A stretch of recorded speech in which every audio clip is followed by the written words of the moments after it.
Je vais vous parler des relations familiales quand on vit dans la même maison. Euh, à quel moment on peut se sentir vidé par les uns par les autres, à quel moment on peut pomper l'énergie des uns et des autres. J'ai déjà abordé le sujet et répondu à la question par rapport au fait qu'un enfant puisse prendre de l'énergie aux parents ou à ses frères et à ses sœurs. Du coup, j'avais envie de faire un audio, un podcast qui parle un petit peu plus de ce que j'appelle l'écosystème familial, tout au moins quand on vit sous le même toit, parce qu'après il y a aussi les relations familiales en dehors, quand on vit plus avec nos parents ou quand on vit plus avec nos enfants. Il y a aussi des échanges d'énergie. Voilà, des échanges de vibrations. Donc quand on vit avec des personnes sous le même toit, après ça peut être au sein d'une famille, mais ça peut être aussi de la colocation. Du moment qu'on vit avec quelqu'un, on échange des énergies puisqu'on échange des émotions. Donc si quelqu'un autour de vous est plus ou moins triste et qu'il ne communique pas, forcément qu'il y a un impact émotionnel sur vous. Donc soit vous êtes une éponge à émotions, soit vous êtes aussi une éponge mentale, parce qu'on parle beaucoup d'hypersensibilité, d'hyperémotivité, etc. Mais on parle pas non plus beaucoup de ceux qui réfléchissent beaucoup trop et qui sont du coup des éponges un peu plus mentalistes, mentalisées. Et du coup, au plus ils vont absorber le désarroi des uns et des autres, au plus ils vont se poser des multitudes de questions, et au plus du coup ils vont réfléchir, se mettre en cause, se remettre en question eux aussi, essayer d'analyser, de suranalyser. Donc il y a aussi cette éponge-là, cette notion d'éponge de mental qui existe aussi. Et du coup, quand on vit les uns avec les autres, c'est pas toujours simple parce qu'il y a l'hypersensible, il y a celui qui ne communique pas, il y a celui qui est en hypermental, mais du coup, il va vraiment réfléchir, se torturer pour tout. Et du coup, on doit vivre en communauté. Et le fait de vivre en communauté, quand les uns et les autres ne vont pas, c'est toujours un peu compliqué. Du coup, parfois, dans les vies de couple ou avec nos enfants, et surtout les vies de couple, parce qu'il y a aussi un gros manque de communication, comme je l'ai dit dans l'audio précédent qui parlait de la relation avec ses enfants, la communication est vraiment importante. Parce que si vous ne communiquez pas, bien entendu que vos émotions vont, malgré tout, s'apparenter à une agression quelque part pour l'autre. Quand on ne communique pas et qu'on garde tout pour soi et que l'on vit avec des gens, il y a une forme d'énergie qui se dégage de nous. Vous avez déjà remarqué, quand vous n'allez pas bien, vous êtes moins souriant. D'ailleurs, les gens autour de vous vous disent à chaque fois bon, qu'est-ce que t'as, dis-moi. Et souvent, vous allez dire non, ça va. Non, t'inquiète. Or, vous le savez autour de vous qu'il y a des gens qui le captent. Voilà. Ça, c'est une forme, on va dire, d'énergie un peu invisible qui se balade, de ressenti un petit peu invisible qui se balade au sein d'une maison, au sein d'une relation, tout simplement. Mais quand on vit avec des gens, c'est encore plus imposant. Parce que la maison, c'est l'endroit où en fait on décompresse tous, c'est l'endroit où on se relâche. Et quand on vit chacun un relâchement différent, on émet, on va dire, des énergies différentes. Donc on émet des messages non-verbaux complètement différents. Et du coup, ça peut créer des variations, on va dire, un peu d'ordre d'énergie ou de ressenti. C'est-à-dire que des fois vous allez être inquiet de voir la personne que vous aimez dans un état un peu, on va dire, pitoyable, mais qui ne veut pas communiquer avec vous, qui ne veut pas parler, et du coup, quand on veut pas parler à quelqu'un, on pense qu'on le protège. Voilà. Faut pas oublier que on a cette notion qu'il faut pas se plaindre, on a cette notion de je vais pas aller raconter ma vie, cette notion aussi de dire je souffre en ce moment mais je veux pas que mon fardeau soit porté par ma femme, par mes enfants. Et du coup, l'air de rien, on dit rien, mais les autres se doutent qu'il y a quelque chose qui ne va pas. Et du coup, ils s'épuisent en même temps que vous. Voilà, c'est ça aussi le fait des fois de pomper l'énergie des uns, de pomper l'énergie des autres, de vider l'énergie de quelqu'un et de se sentir épuisé. Quand on est dans une vie de couple, par exemple, on vit des fois des baisses de forme en même temps. On vit le fait d'être malade en même temps. On vit des choses vraiment ensemble, puisque nous vivons ensemble. Donc n'oubliez jamais que pour vraiment travailler cette sensation d'être vidé, cette sensation d'être fatigué, il y a la communication. Il faut parler, il faut oser dire ce qu'il ne va pas à l'autre. Par contre, il ne faut pas parler en se plaignant, en disant ou en accusant l'autre de ce qui vous arrive. Échanger et communiquer, c'est dire par exemple ce qui ne va pas, mais dire à l'autre, je ne veux pas que tu portes ce poids. Juste pour moi aujourd'hui, ça et ça ne va pas. Mais rassure-toi, je vais régler le problème, je vais chercher mes solutions. Si vous communiquez avec cette protection-là, si vous communiquez dans ce sens-là, vous allez voir que du coup votre énergie à vous, elle va être beaucoup plus régulée et que du coup la personne qui vit avec vous, les personnes qui vivent avec vous vont être beaucoup plus rassurées.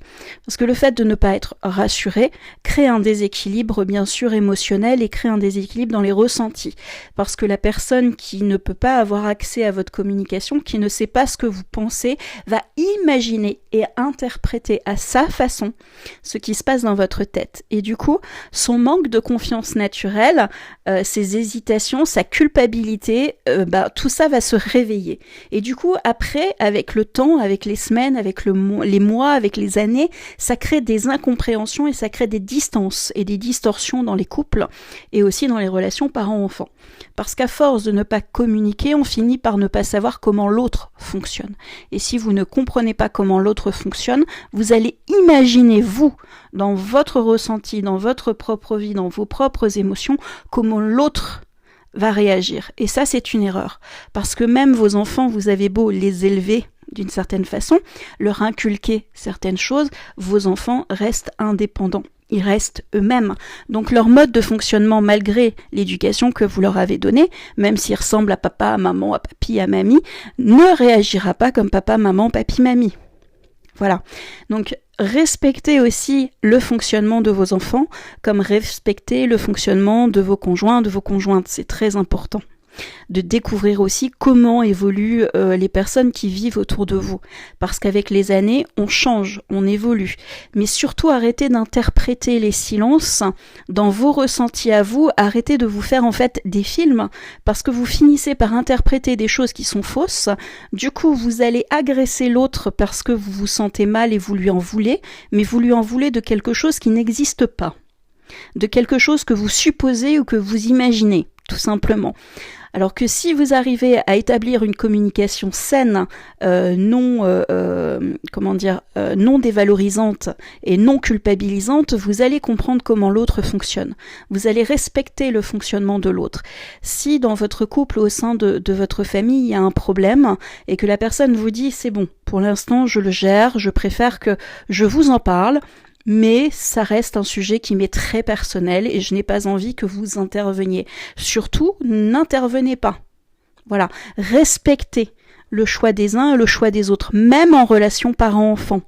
Respectez vos enfants, respectez leur fonctionnement, respectez un moment quand ils veulent prendre des distances, acceptez que vos enfants ne soient pas comme vous.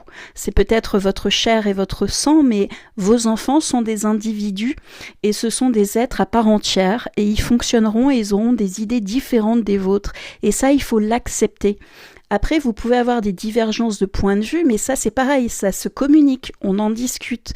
C'est pas une prise de pouvoir de l'un sur l'autre, et ça c'est quand même très important de le signaler et de le dire. C'est pour ça que des fois votre mari ou votre femme peut aussi vous fatiguer, vous épuiser, parce qu'à force d'essayer d'interpréter le non-verbal, à force d'essayer d'imaginer ce que l'autre pense, vous vous fourvoyez un petit peu et vous vous trompez. Tout simplement.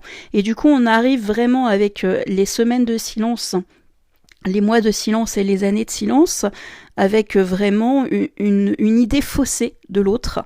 Et du coup, on n'arrive plus à retrouver le fil de communication qu'on avait au début d'un couple, au début d'une relation avec ses enfants. Surtout que chaque personne évolue.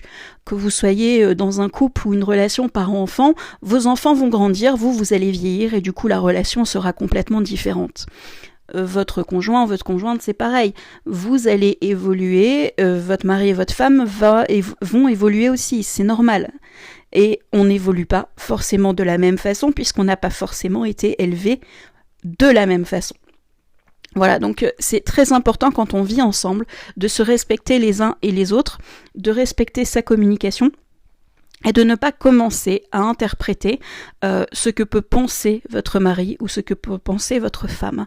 Parce que même si vous savez comment fonctionne votre mari, votre femme, ou même vos enfants, je le rappelle, ce n'est pas pour autant que ce qui lui arrive en ce moment est ce que vous imaginez.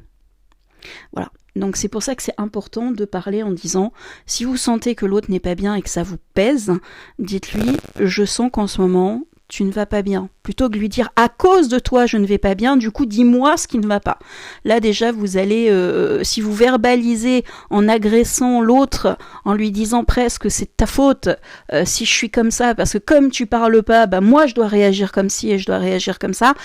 On rentre dans une guerre de communication et on rentre vraiment dans des clashs et jamais vous pourrez comprendre ce qui s'est passé dans la tête de l'autre.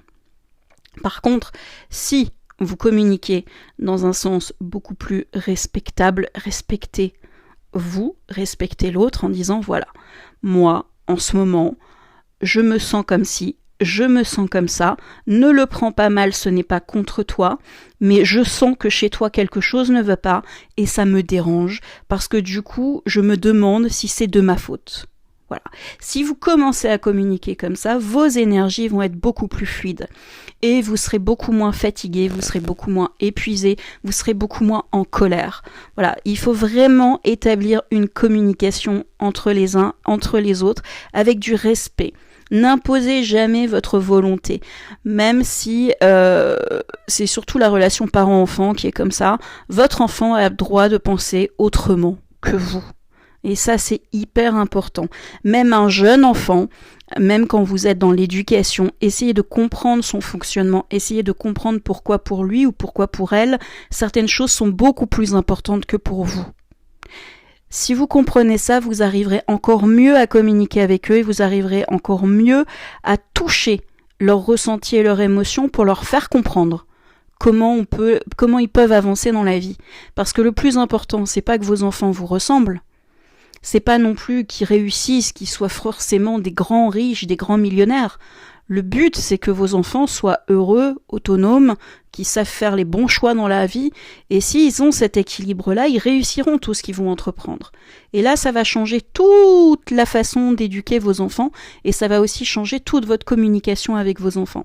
Ça va vous permettre d'avoir un dialogue, ça va vous permettre d'avoir une fluidité et ça va vous permettre aussi de comprendre que vos enfants vous devez les respecter, vous devez respecter leur bulle, vous devez respecter leurs envies, vous devez aussi respecter leur volonté et leur mentalité, leur façon de penser, mais vous avez le droit juste de les guider, de dire si vous êtes d'accord ou pas et de leur apporter des fois le conseil qui va les aider ou le conseil qui peut aussi leur faire comprendre qu'ils sont pas forcément sur la bonne voie.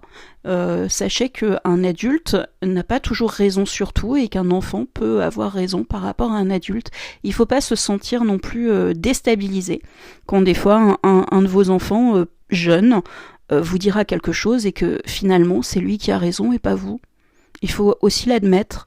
Et dans ça, il faut admettre ses erreurs avec ses enfants.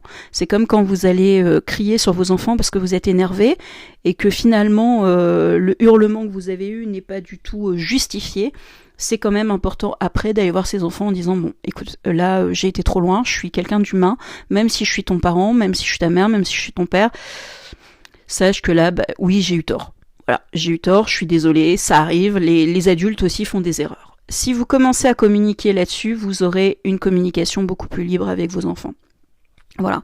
Alors, après, si vous avez du mal avec vos enfants dans l'éducation ou avec vos conjoints, vos conjointes, parce que vous sentez que la communication ne peut pas être établie, parce que vous sentez que votre enfant ne comprend pas, ne tilte pas, il y a des moments donnés, il faut aussi aller consulter. N'hésitez pas des fois à parler avec votre médecin en disant ce qui ne va pas et n'hésitez pas à aller voir un psy aussi des fois pour voir ce qui se passe parce que pour des enfants à haut potentiel ou avec des troubles psychologiques, psychiques, ça existe, hein, parlons-en, il est important aussi de pouvoir se faire aider le plus vite possible pour que vous puissiez, vous et vos enfants, pouvoir vous épanouir.